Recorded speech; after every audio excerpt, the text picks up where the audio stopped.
In the criminal justice system, the people are represented by two separate yet equally important groups: the police who investigate crime and the district attorneys who prosecute the offenders. These are their stories. Welcome to Rap in Order, the interrogation of a hip-hop album, where we take some of the culture's most beloved hip-hop albums, put them on the stand, see if they stood the test of time. Now let's see who we got on the stand today. Welcome to another episode of Rap in Order. I'm First Class Regg. And I am Taurian B. How we feeling today? Good, man. Good. When did you get this shirt?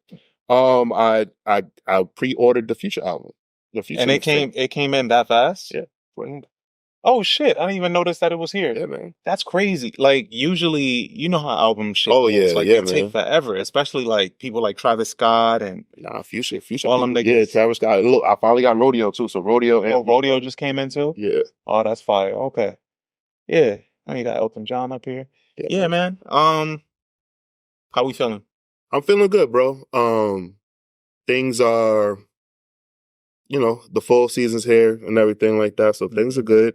I'm excited. We got some new music. J. Cole has been on a little feature run. Yeah. People got their theories. Yeah. Well, I didn't hear no theories. What's the theory? People are basically saying that like he chose a side. Oh, because of who he's been collabing with? Yeah. So he got a Daylight, song with Daylight. With Rocky. Yeah. Trader Truth had an interview where he said that he's heard the fall off and that it's amazing. Yeah. Right? So that he's gonna say that. Yeah, him and Trey are pretty close. That's two features, right? Yeah. There's another feature that J. Cole had. Well, he just dropped a feature. I don't think he's affiliated in this in any way, but with T Grizzly. He dropped one the other day. T Grizzly, right? So a lot of people are saying that like he's revving up and that that potentially Kendrick might appear on. Actually, shout out to Roy and Maul. They have a theory that Kendrick's going to appear on the fall off and that Drake does not fuck with J. Cole. Okay. So that's the theory, and I saw it, and I was like, if you were Drake, would you fuck with J. Cole? I would be, okay. Like, imagine this, right? The perspective of, we just kind of put on for the world, and they were buying into it, that we're really good friends. We just went on tour. I just I brought you out on my tour for a few dates. We got a couple songs together now, But then the beef comes up. Kendrick throws my name out there. He throws both of us in this. Mm-hmm. Now it's battle mode, and I don't run away from battle. I'm Drake. I'll step up to a battle. That's what anybody can give him to. He steps up to any battle, whether he wins or loses. But then it comes to you, and you back away. Not only do you back away, you show up on the Op's second album of that year, right? Yeah. And then, you say, I don't want no smoke, and then now you collabing with all these people that are kind of against you. Like, would you still fuck with J. Cole? With those I don't understand why these motherfuckers can't call each other. I'm sure they have. Cause like, even when you listen to, what song was that? I think it was Push Ups. On Push Ups, Drake says very clearly on Push Ups, like, like we spoke and, damn, I forget the lyric. But he basically said, we spoke and this shit, we talked about like what's happening and how this is heating up, what we can talk about, what we can't. But they still let it fly.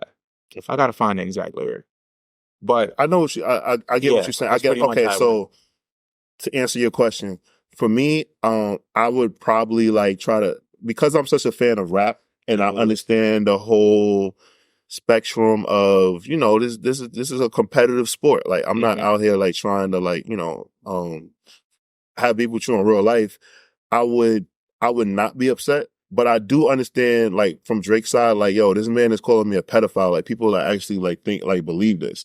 But the thing that sucks is just that, like, growing up, all we heard was nothing's off limits. Yeah. It was kind of, it used to be no wife, no kids. Right? And I guess, in Pusha T's stance, he felt like Drake mentioned his wife's name or played with his wife's name. So he went full throttle. Yeah. Kendrick, he feels like Drake did the same thing and he went full throttle. So it's kind of like Drake kind of probably needs to stop poking the fucking bear. Like he keeps bringing up these men's wives. Mm-hmm. So that's why they keep getting in the arena of just like, all right, cool. All right, like, gloves off. Yeah, gloves off. Like, we know like how you are about women. So there's no woman in your life for us to go at. So we know you love yourself, so we just gonna make fun of yourself. Like, imagine if Pusha T... make fun of the fact that you're approaching 40 years old and you don't have a stable relationship in your life, and there's no emotional development in your music. Yeah, there's no emotional development in your music. And imagine, like, now it probably won't be as big a deal, but imagine if Pusha T was able to, like, roll out that, like, Drake got plastic surgery to get abs.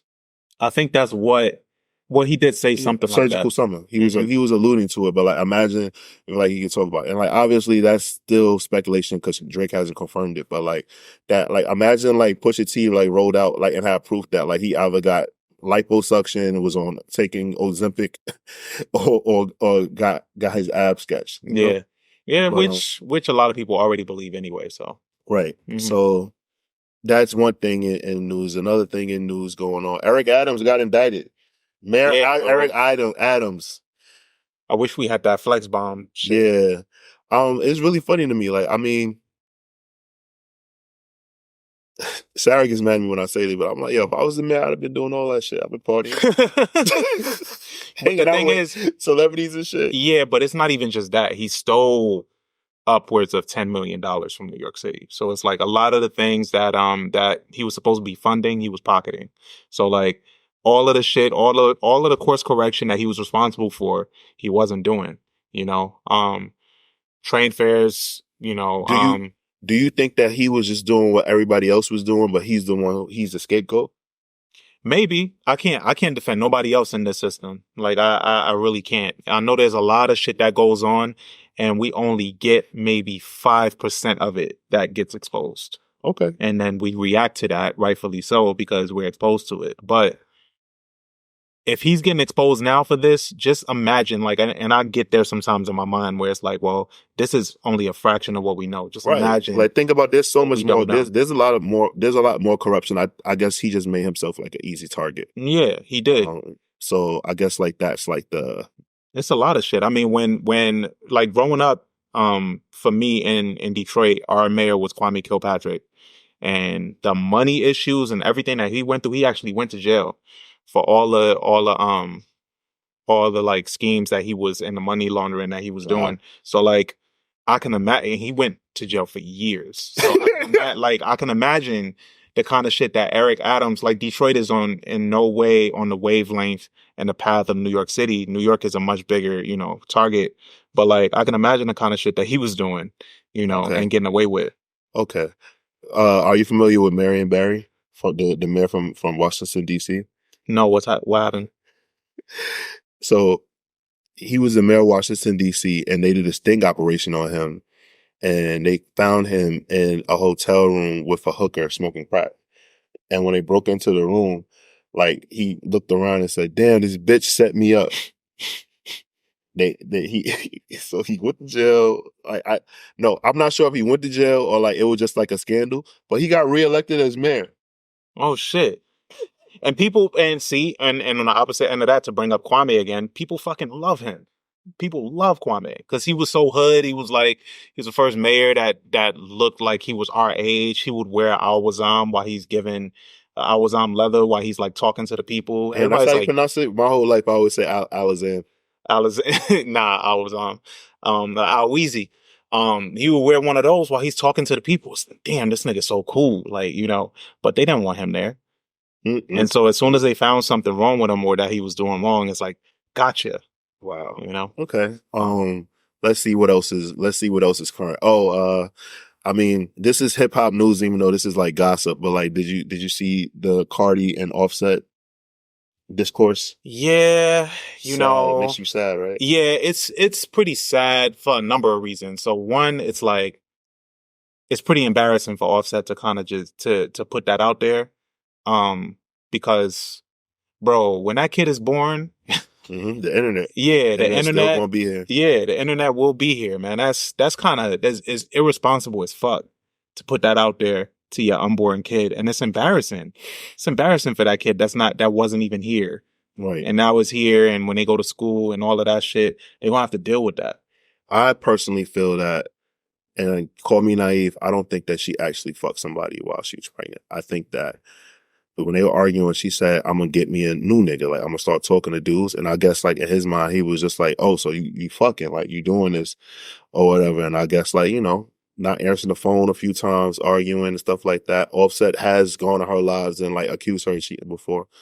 And I'm not saying I mean if she did it, she did it. But I just don't think that's what she did. Like it's unfortunate to see play out in like real life because like they were such. I'm not gonna say they were a perfect couple because like Offset's been caught mad times. Mm-hmm. But it was nice to see like okay like they're getting through anything. Like they're a flawed couple, but like they're staying together. Like and they're building their family. I believe like she was like the main person helping him get out of his bad deal at QC so he can go solo and everything like that.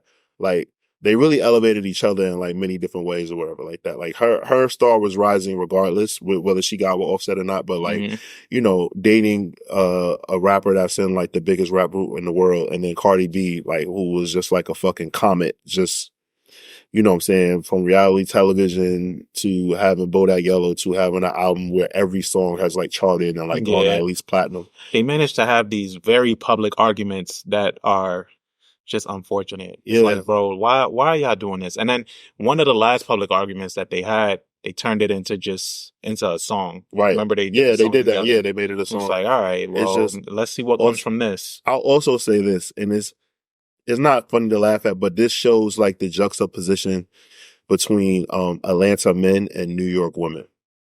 Well, why you say that? Well, like from like what they're arguing about and what they're saying, because obviously like it's universal. Like when men and women argue, like disrespect happens and things like that. But like the way Offset goes about like what he's saying, like why he's mad or whatever like that, is very, to me, very Atlanta, like it's regional, like the way that he's like looking at things, like like and like I said again, like men across the world see things as this, but this is very like unique to certain guys in Atlanta. Like he basically said like, I won, you my baby mother, like I got you for life, you got 3 kids together. Yeah, that like so like some people was like, yeah, that's crazy. That was crazy to say. But Atlanta niggas spin the block. They always fuck their baby moms. Yeah. Like, you know what I'm saying? So I think it's, but at the same time, I think it's a character trait that he's trying to read from where he's like, yo, you always gonna come back to me. Yeah. Because we've seen it. Yeah, so many times. Remember that she performed at like Rolling Loud and he came, like he's surprised on stage with flowers and shit. Yeah. And like he like, it's like one of those things where it's kind of like, damn. And like now, like he's really crashing out because he basically brought Takeoff like, yo, Takeoff told me not to deal with you. And it's like, that's unfortunate because it's like, I kind of feel like that's like alluding to like, yo, she's a stripper, like probably mad New York niggas ran through her and shit like that. And now basically saying like, yo, none of my friends like you. I've learned that one thing that really hurts a woman is like when they date a guy and like, like they get to know like their guy's friends.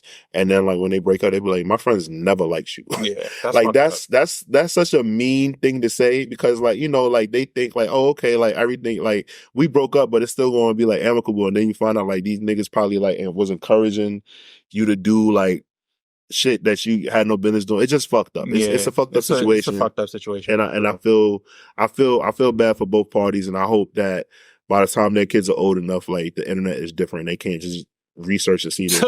It's gonna be so much more advanced. It's only 2024. You're right. We're gonna get there. We'll see. What else has been happening? Let's see. So, I mean, I think we're up to date with the whole Nicki Minaj saga of her attacking Jay-Z and Beyonce subliminally. Oh yeah. That's been something that has surprised me because I always thought that like she had like the utmost respect for Beyonce at the very least, but I've learned that something has happened behind the scenes where I just don't know what. Yeah. So I mean, I ain't even got enough money to speculate on that. I think it's weird because with the way these celebrities do things is never for like the greater good of whatever moment or to prevent something from happening. There's always something else attached that's going to better them. Right. And what she was doing throughout this rant, every time she has a rant like this, she has a show that same day. Yeah. Gag City. Show up. Gag City tonight or whatever. Like, she'll go on her rant. Then she'll be like, and my new sneakers are coming out. And I'm like, bro, like, what is this? What is happening? You're not doing this just to get something off your chest. You doing this and then tagging your sneakers in it so people can go see that or go buy that. I don't know. It's just this level of fame and celebrity is weird where we're at right now. Right. Yeah. And speaking of that, Puff, as we all know, he's in jail right now. Yeah. Bail got denied twice, and like every other day, like new reports are like coming out about something, a escort, a girl that he had sex with, a male escort that he hired to sleep with one of his girlfriends or something like that. And this just makes me think like, yo, in like 20 years, we're gonna get like a mini movie like how we have the Menendez brothers right now about this shit. Oh, about Puff. Oh, for sure. Or like OJ. I don't even think it's gonna take 20 years. You're right. Well, yeah, you like as time goes on, it's gonna happen because I don't know. Yeah. Remember, like when we were kids, like we got like the OJ miniseries. We had the Mike Tyson movie on HBO. And the Menendez brothers had like something as well, and like they had like Jeffrey Dahmer shit like that. But it's just it's just gonna keep getting. It's just gonna keep getting made. Keep getting made over and over again because like I've been watching the Menendez brothers series and like went down a wormhole like which I heard is really good. It's really good, but it's funny because it's based in fact, but it's also based in like rumor and innuendo of things that like were not proven, were not confirmed, but they were like, fuck it, like it's television, like let's just sensationalize it. So I'm just thinking, if like we'll put it like this, if I'm thinking in the realm of the Menendez brothers, they're definitely going to have mad gay scenes for Puff. Because it was alluded to that the brother Eric was homosexual because they were both abused by their father and their mother, right? So it's never been confirmed that Eric is gay, but they have so many scenes that they basically depict him as being gay or like closeted gay. So I'm like, well, Puff, they just going to just come out the woodworks. And I just wonder, like, would they fucking do that to Meek and just have me and have the rapper? Because that's not confirmed unless. But that's what I'm saying. It's not confirmed for the Menendez brothers. They have him having gay scenes with dudes in jail, like basically like falling over, like basically having incest with his brother. But that's like unanimous. That's like just random dudes. Like Meek is actually, he could probably sue for that. He could sue for that shit. I don't know. You wanna know why I don't know that? Because like there's a such thing as like life rights or shit. Like they get they get the rights like in film industry. It's so weird, like to people's lives and shit, bro. And like sometimes I don't even understand it. Like people life rights be getting sold, and like they've never had, like, how do you never have a claim to your own life rights? Yeah, like Mike Tyson. Yeah. Like that's a weird thing. And think about that level of fame too, because it's like Mike Tyson is bigger than his name. Like he's just Mike Tyson. If you never watch boxing, you familiar with a Tyson fight, there's some type of lore that you attach to Mike Tyson. Right. And I think it's one of those things where when you just become bigger than life as a figure, it allows anyone to kind of penetrate that bubble and kind of just do whatever they want with because you're a historical figure, you know? Well, yeah, that's that. And then I had like a little random question I wanted to ask you before we started the episode. Why don't you like Star Wars? So we've tried this like maybe like 3 times. I don't remember. I think I'm gonna have to come to your house and watch something. I'm all the way down with that because I think when we tried, I was like, hey, it was you and Felix. I was like, yo, Felix, Taurian, how should I watch Star Wars? You should watch it in the, what is it, Machete? Yeah, I hate Machete. That's what he told me to watch it in. You should watch it in Machete order. And then you said that. And I don't like Machete. You can just watch it in the order that it came out. It's better that way because when you watch it in Machete, like obviously that's how it was originally released, but you're past that. You've seen the memes, you've seen all the pop culture stuff or whatever like that. So seeing the story play out in proper order kind of like will keep you up to date versus where you're watching the Machete order. And if you're already reluctant to watch it, you're just like, well, how did they get to this point? Or like, how did this happen? Like, whereas like, if you just watch it play out in the way that it's supposed to happen, I kind of feel like it just, I don't know, in my opinion, it is just something that just works better. Like a lot of people that I've told to watch it in just the order that things happen, they understand things better because it's like the story is being built and like the lore of like different things and like the different species, different characters, like it kind of, the world is being built up versus like you're just being immersed in something and then you got to go back and like watch it. It's kind of like if somebody watches Harry Potter and then like they go and like watch what is it? The Hobbit, I believe. Or no, I'm mixing up movies. No.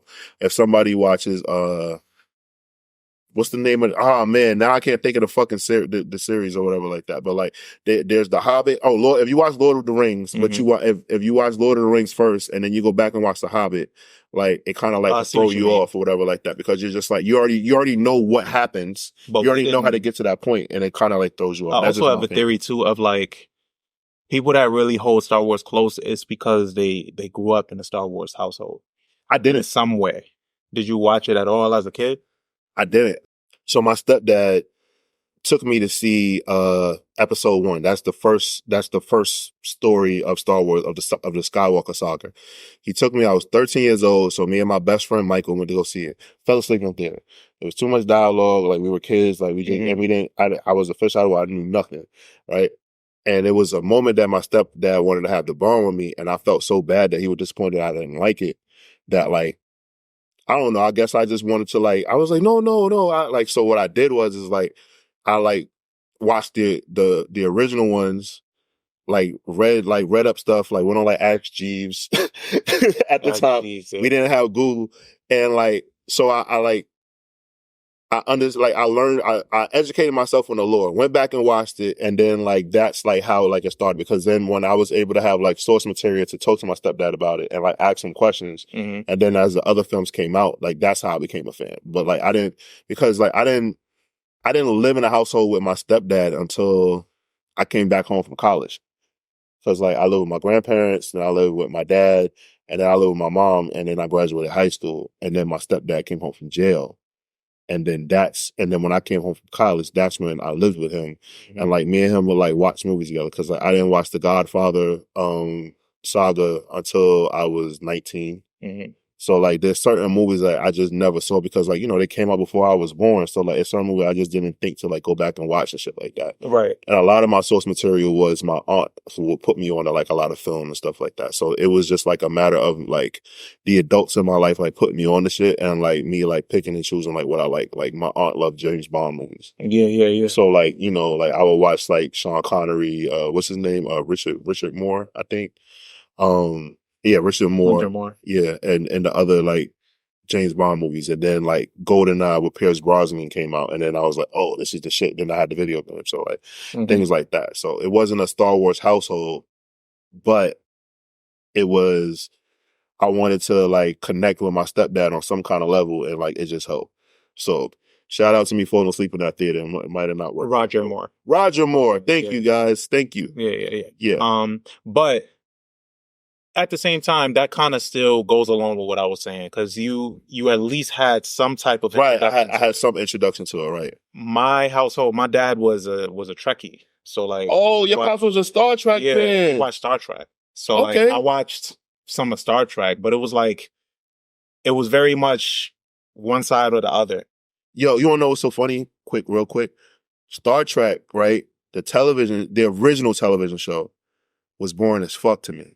But we had Star Trek: The New Generation, and you had the Star Trek movies that were fire. Yeah, the Star Trek movies were dope. The Star Trek movies and Star Trek: The New Generation with what the fuck is his name? Professor X.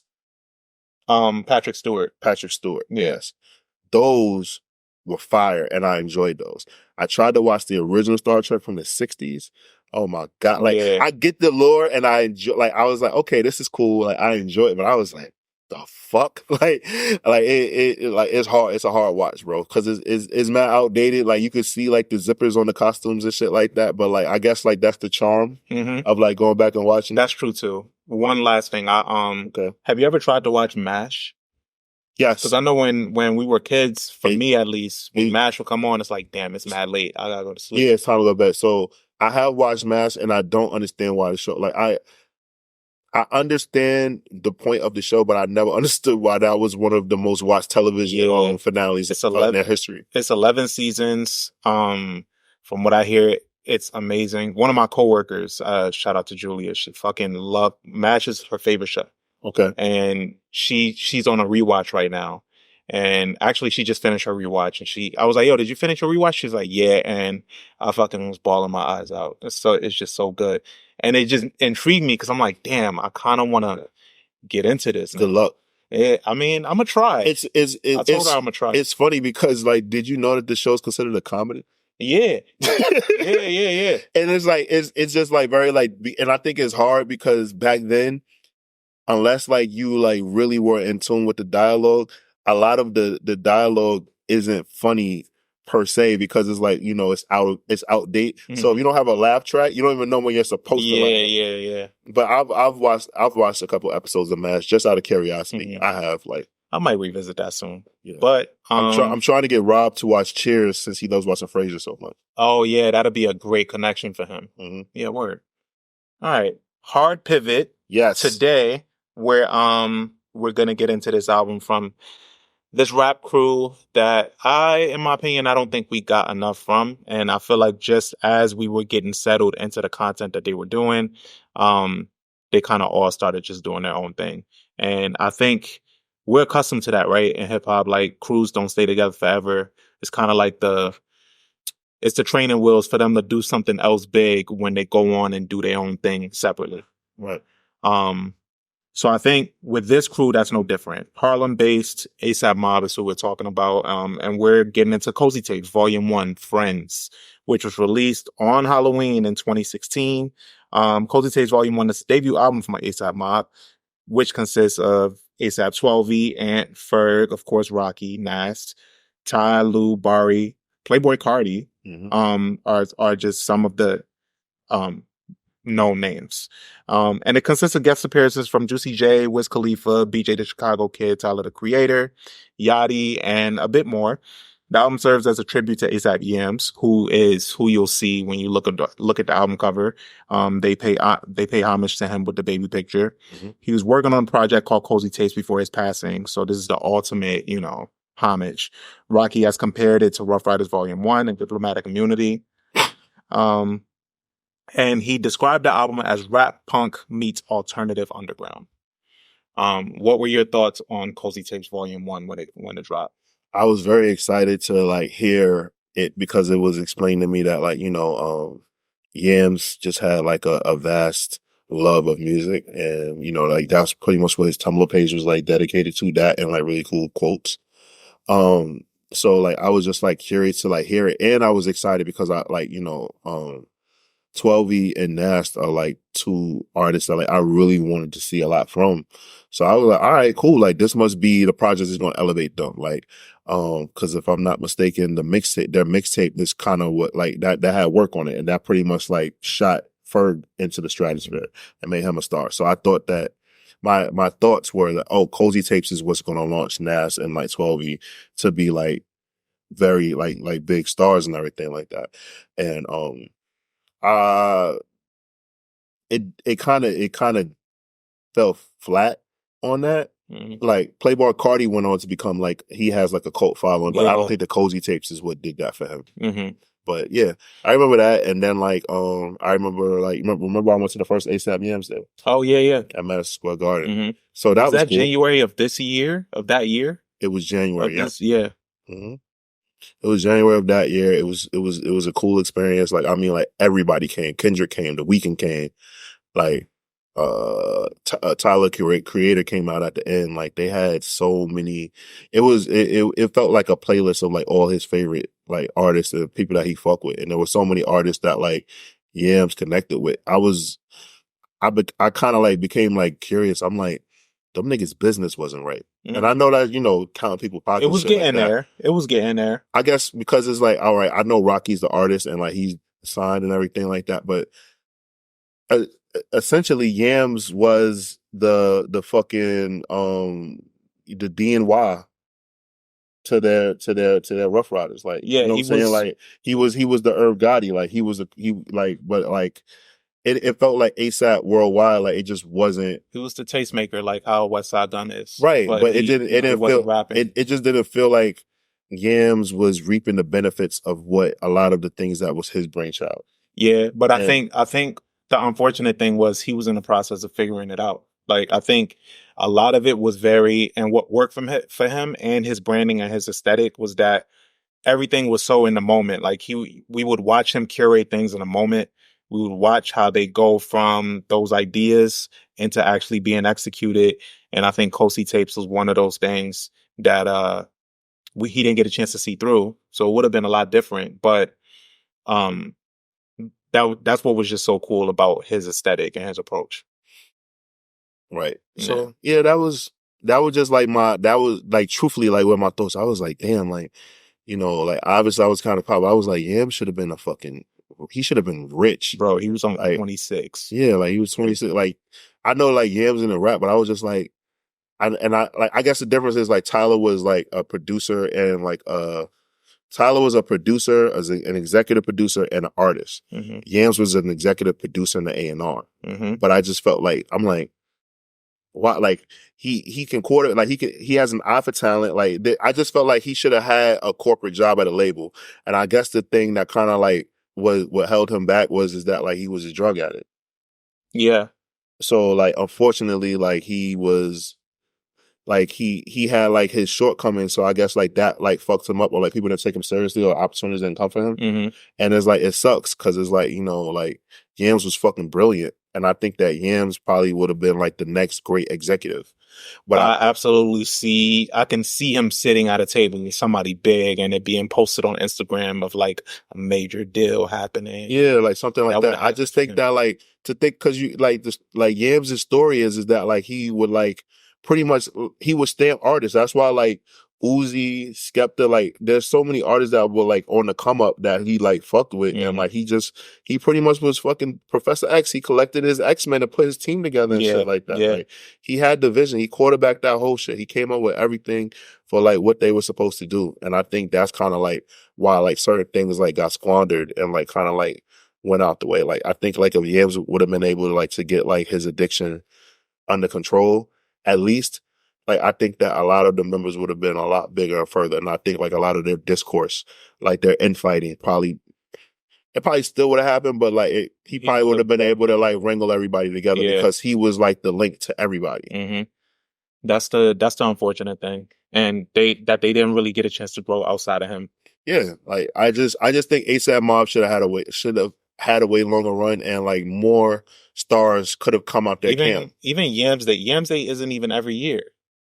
It kind of drifted off a little. Well, what happened is that I think like it was 1 year where like Tekashi 6ix9ine, like a whole bunch of shit happened with him. Mm-hmm. Like he was supposed to come perform, and like it was a lot of like confusion going on outside, and then like it started getting like a bad name. And then the pandemic happened. Yeah. So like I think that what their goal was to make Yams Day like a festival or something like that, but like the business wasn't right. They're a bunch of rowdy dudes, and it's just hard to organize things, man. Mm-hmm. And they're not all seeing eye to eye right now either. Oh yeah, not at all. Yeah, like I think there was this video of Ills and Bari like trying to fight each other and stuff like that. Like it's unfortunate, man. It is, man. So the album kicks off with Lamborghini High, which has Juicy J on it. And it really, really sets the tone for this type of album, for a crew album. Mm-hmm. This one feels good. It has that Memphis influence on it from Juicy J. Rocky is very keen to that type of influence. I love when he incorporates that. I always give Rocky this credit too, of like he always manages to still. It's not just that he doesn't just sample down south artists, but like he incorporates it into his style and still manages to keep the New York essence. Like I love that. He does, and I think that's cool. What I liked is like pretty much like it reminded me of Only Built for Cuban Links, like where like they're talking about like what they wearing at the beginning of it, like what name brands they wearing and shit that they fucking with. Like it was very like Wu-Tang, Raekwon and Ghost like banter back and forth, like where they just talking about like what they got on and all the fly shit. Rocky kicking everything off. Like I've always said this, and like Rocky raps so confidently and makes you think that he's a better rapper than what he is. Yeah. And like because he like there's no like fear, and like he kind of like just kind of he has an aura to him. So when he walks into the booth, like he walks out like he just said like the best verse ever in history, but it's kind of like fooling you because it's not. Like when you look at the lyrics and you break it down, like it's not. But it's just that he has a very confident rap style. Yeah, Rocky reminds me of You're gonna laugh because it's a wrestling reference. Rocky reminds me of Val Venus. He's like raps Val Venus. Super confident. Hello, ladies. Like all about the women. Always talking about how he looks. The confidence. It always feels like he's playing a character, right? I get it. Like he's always in that realm of playing a character. It always feels that way.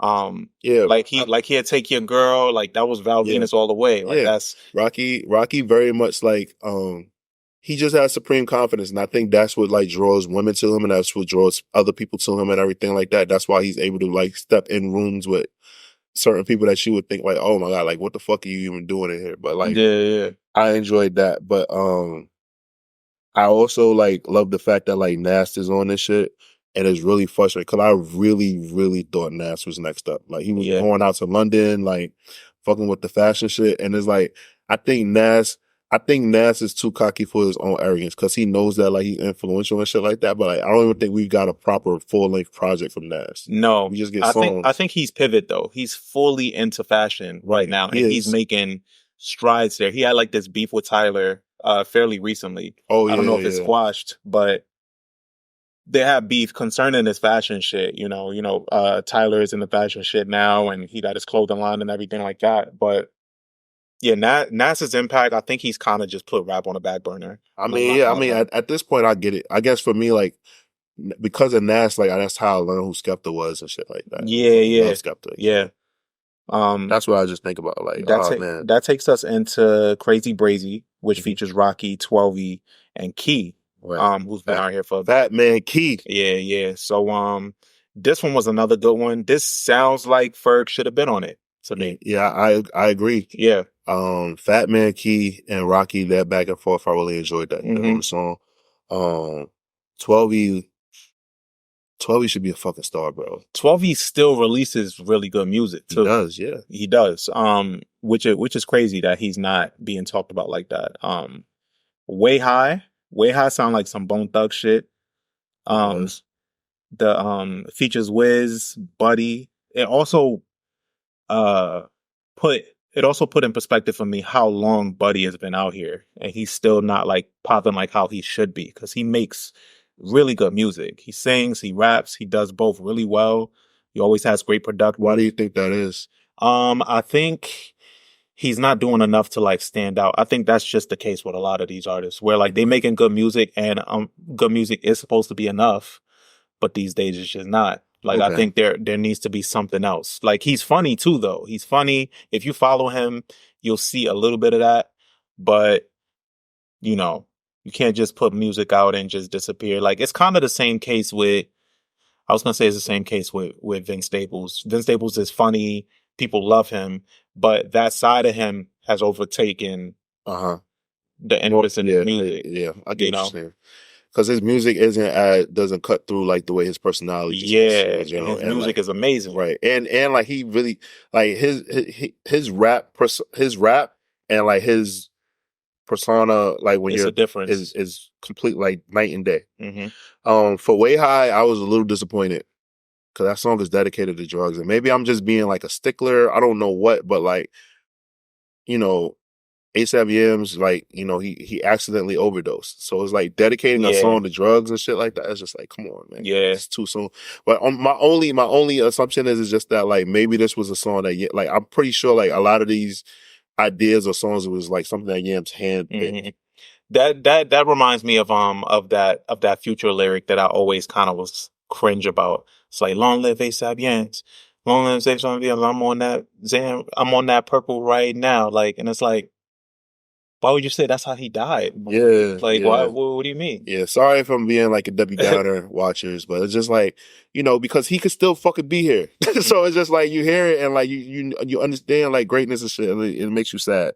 But on Wiz verse, Wiz killed this. Mm-hmm. I think they all did. They all sounded great on here. It's really 3 for 3 for me, in my opinion. Young Nigga Livin' follows that up with Ferg and 12E. Bro, I think Ant opened this up so well. All of them really bodied. Bro, Ant is another one, and I believe that Ant and and Little Uzi are really close. Like, they have that Philly connection because Ant's from Philly. And I don't fucking get it, bro. Like, I don't get it. God, I'll tell you one thing. God knew not to give me money because I probably would be investing in all these niggas that I like. And just be like, yo, make this song. Make this song or make this project, like, you know what I'm saying? Like, here's however many thousand or whatever, like, you need to go record, do it. And, like, let's get your vision out there. Cause I really like these artists, and I'm like, I want to expand on it and, like, see more.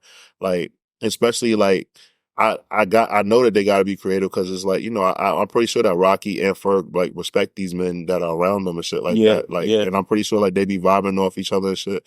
Like, I just want to see more, and it would have just been nice if we could have got it. I agree. And I think there's some, and speaking to that A&R thing, like, I think naturally we're both A&Rs in the sense of, like, we can just hear some shit and be like, yo, this person should have been on this. Like, I hear this and I'm like, yo, Schoolboy would have carried on this. Absolutely. And Ferg bodied this, but Schoolboy would sounded amazing on this. Do you get the feeling that sometimes, like, Ferg is always trying to channel, like, a moment, like, from the way the music that he grew up listening to?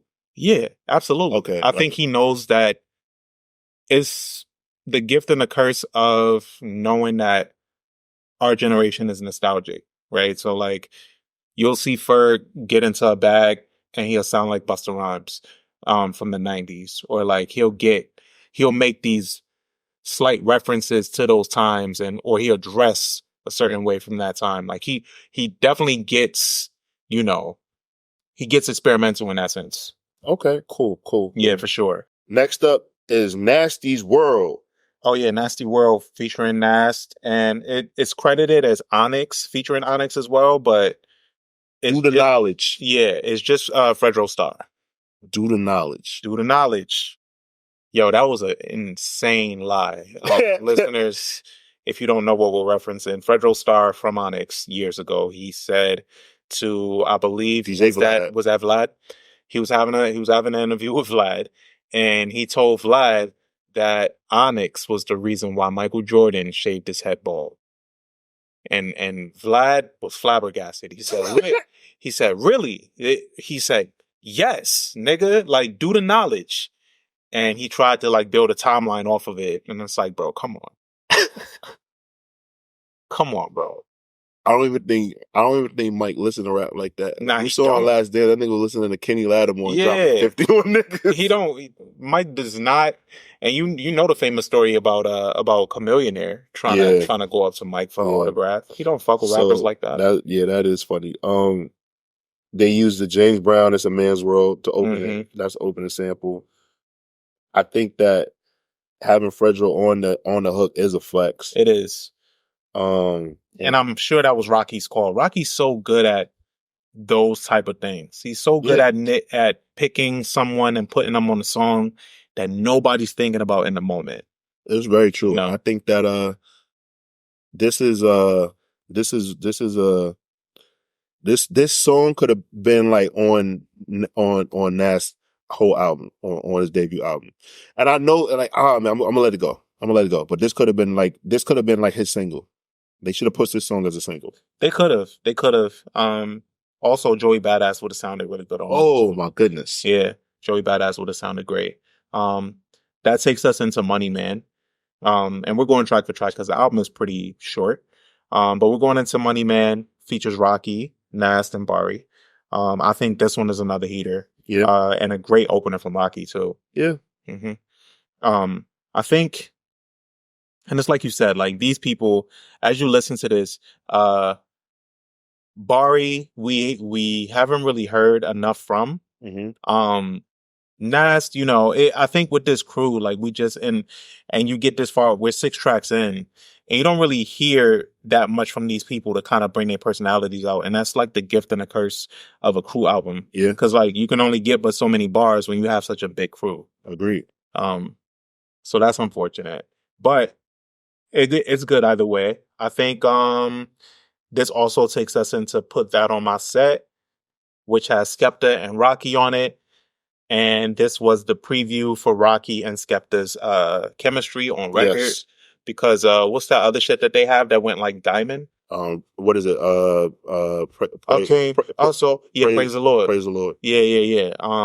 Rocky and Skepta have great chemistry together. They absolutely do. Skepta, I'm huge fan of Skepta, man. Boy better know. Shout out to all that shit, like what he's doing. He don't really.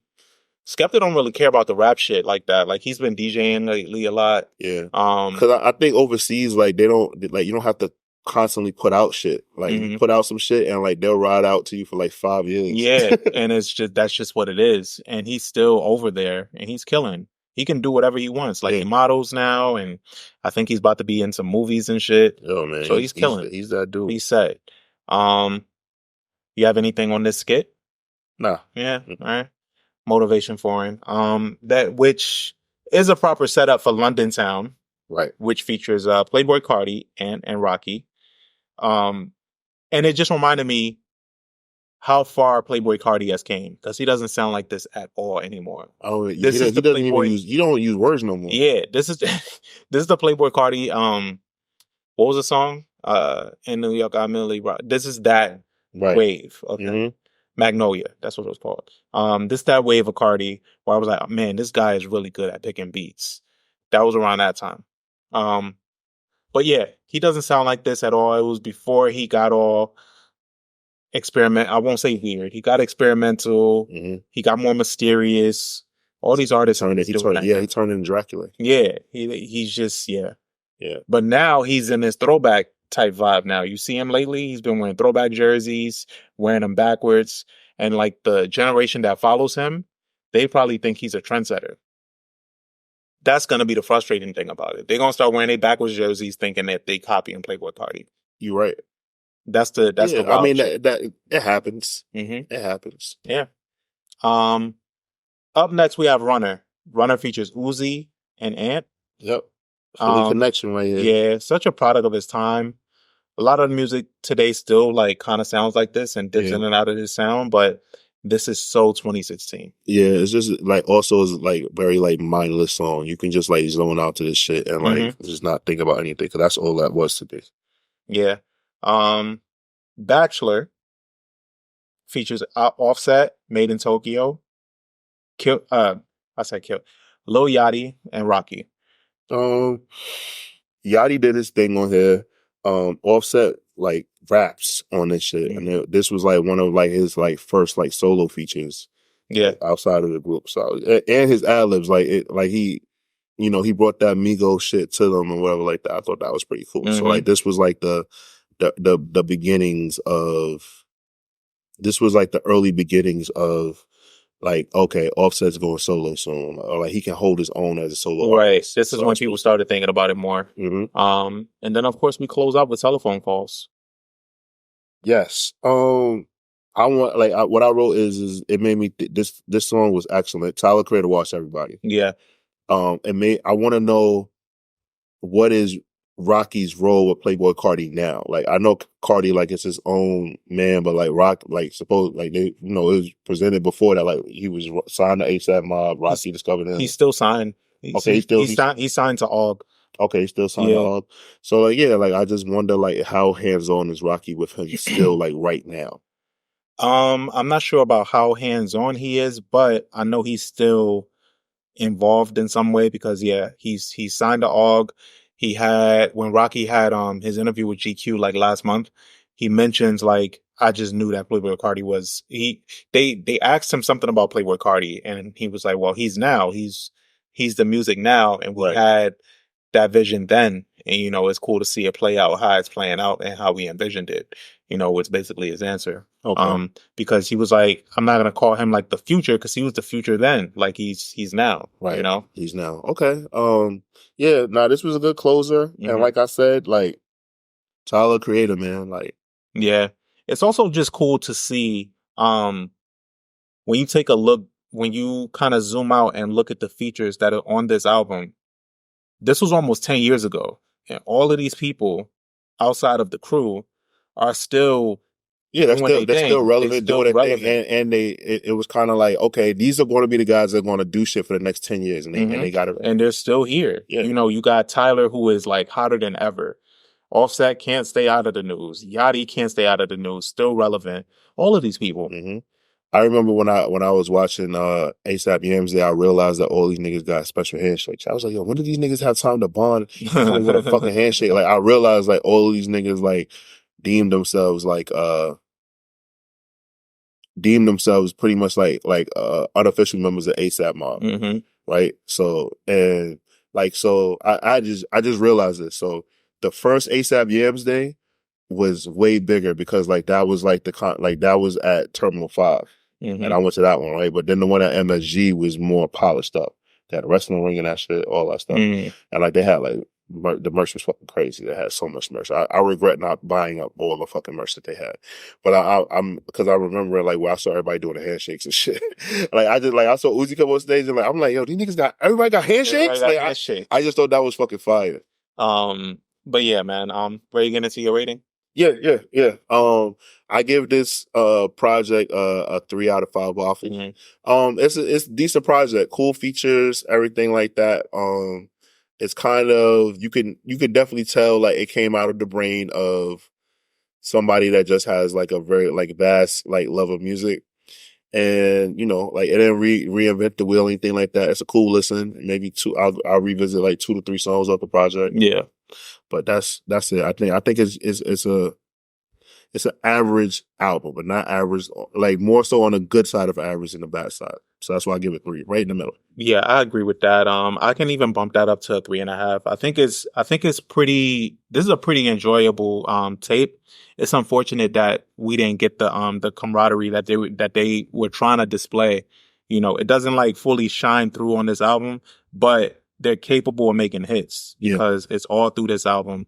They also have the vision of who would be, you know, names and in the conversation all these years later. Right. All these people that they have featured are still in the conversation. They're still prevalent. There's nobody here that like is kind of like falling off. There's some people on this list that are hotter now than they were then. Oh, you know? Yeah. So like I think it really goes along with the vision that probably Yams had. It probably just didn't come to fruition the way that he probably would have wished. Right, exactly. Like executing.